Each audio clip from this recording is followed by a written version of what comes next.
আজকে আমি তৈরি করব চিকেনের ড্রামস্টিক। তা দেখো তার জন্য নিয়ে নিয়েছি, দেখো এখানে 5 পিস লেগ পিস নিয়ে নিয়েছি। সেটাকে আমি একটু কাট করে নিয়েছি, একটু ছুরি দিয়ে দিয়ে কেটে নিয়েছি যাতে মশলাটা এর মধ্যে ঢোকে। দেখো সবকটাতেই এরকমভাবে আমি কেটে নিয়েছি। এবার আমি এটা ম্যারিনেট করব। তার জন্য কি কি লাগবে সেটা তোমাদেরকে আমি দেখিয়ে দিচ্ছি। এর মধ্যে নেব হচ্ছে টক দই, আদা বাটা, রসুন বাটা, ধনে গুঁড়ো, জিরে গুঁড়ো, লবণ, সামান্য হলুদ, দেব সেজওয়ান সস,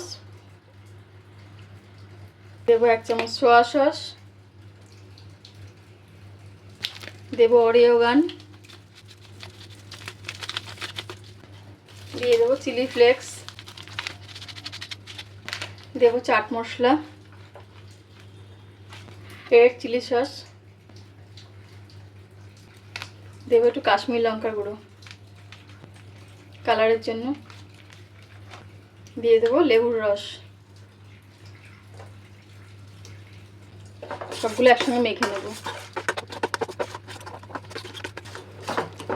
সব মশলা আমার মেশানো হয়ে গেছে।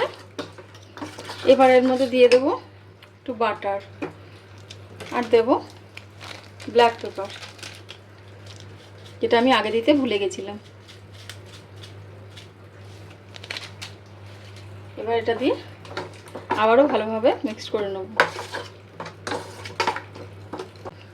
এবার আমি দিয়ে দেব চিকেনগুলোকে ভালোভাবে ম্যারিনেট করে নেব।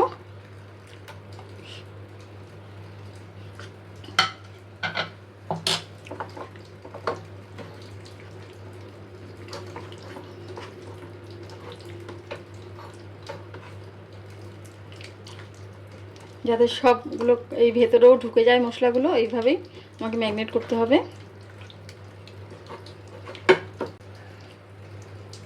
চিকেনগুলো আমার সবকটা ম্যারিনেট করা হয়ে গেছে, ভালো করে মশলা মাখিয়ে নিয়েছি।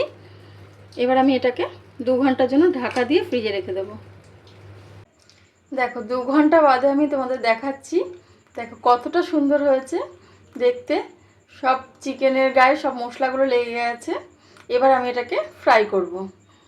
তেল গরম হয়ে গেছে, এবার আমি এগুলো একটা একটা করে দিয়ে দেবো।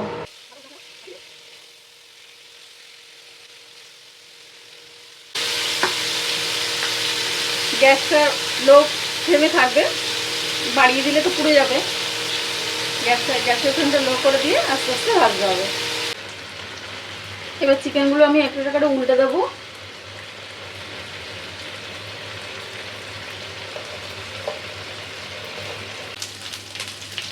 দেখো এইভাবে উল্টে পাল্টে আমি ভালো করে ভেজে নিয়েছি। এর মধ্যে আমি দিয়ে দেবো একটু স্প্রিং অনিয়ন, দেবো একটু ধনে পাতা আর একটু সাদা তেল।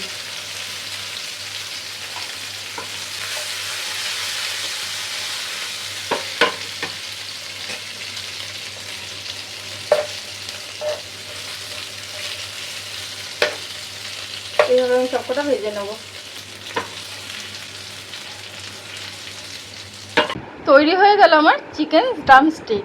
তার রেসিপি তোমাদের কেমন লাগলো? ভালো লেগে থাকলে একটা কমেন্ট বক্সে কমেন্ট করতে ভুলো না কিন্তু।